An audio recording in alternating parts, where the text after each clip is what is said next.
The Imitation of Christ, Book 2, Suggestions Drawing One Toward the Inner Life, Chapter 10, of Gratitude for God's Grace. Why do you look for rest when you are born for work? Prepare yourself for enduring hardships rather than for comforts, for hearing the cross rather than for joy.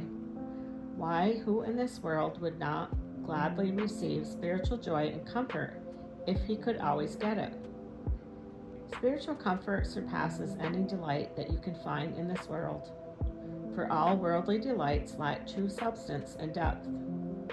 Only spiritual delights are joyous and honorable, both of virtue and poured into pure souls by God. But no one can enjoy God's comforts whenever he wishes, for temptation is never far off. A false sense of freedom and excessive self-confidence are great obstacles to such heavenly visits. God does well in granting the grace of spiritual comfort, but we fall short in not referring everything back to God by thanking Him.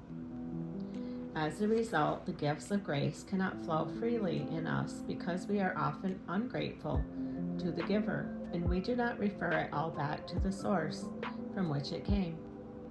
Grace will always be given to the truly grateful, and what is usually given to the humble will be taken away from the proud.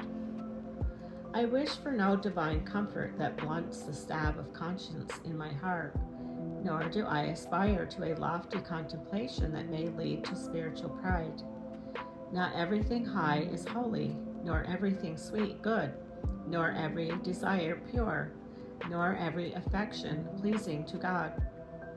I willingly accept that grace which makes me more humble and reverent, more ready to abandon myself into God's hands. One who has been taught by the gift of grace and has learned by the pain of its being taken away will not dare to attribute any good to himself, but will rather admit his poverty and vulnerability. Give to God what is God's, and ascribe to yourself that which is yours. That is, thank God for His grace and claim for yourself alone the guilt of your sins and the punishment they deserve. Always take the lowest place for yourself, and the highest will be given to you. For the highest does not exist without the lowest. The saints who are the greatest in God's eyes are the least in their own, and the greater their glory, the deeper their humility. Full of truth and heavenly glory, they have no wish for empty praise. Firmly rooted and confident in God, they can in no way be puffed up with themselves. Those who attribute to God all the good that they have received do not seek praise from others, but seek that glory that comes from God alone. Above all, they wish that God may be praised in Himself and in all His saints, and this is their constant aim. So be grateful for every little gift, and you will be worthy to receive greater ones. Consider the least gift as great, and the most common as something special. If you consider the dignity of the giver, no gift will seem small or unimportant.